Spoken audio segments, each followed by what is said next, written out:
সাত বোন চিন্তায় পড়ে যায়। আরে, আমরা যদি জাদু শক্তির ব্যবহারই না করি, ওই গরিব পরীদের কিভাবে সাহায্য করব তাহলে? কাজটা তো অনেক কঠিন মনে হচ্ছে। প্রথমে আমাদের ওই গ্রামে যাওয়া উচিত আর এক সপ্তাহ পর্যন্ত চেষ্টা করা উচিত। আমরা কোনো না কোনো রাস্তা পেয়েই যাব। এরপর সাত পরী ওই গরিব পরী গ্রামে চলে যায়। সে দেখে অনেকগুলো গরিব পরী রয়েছে, তাদের কাছে খাওয়ার জন্য কিচ্ছু নেই। তারা অনেক কষ্টে দিন যাপন করে।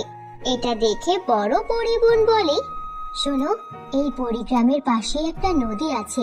আমরা যদি অল্প কিছু টাকা খরচ করে এই পরিগ্রামের গরিব পরীদের জাল কিনে দেই, তাহলে তারা সহজেই সেই নদী থেকে মাছ ধরতে পারবে।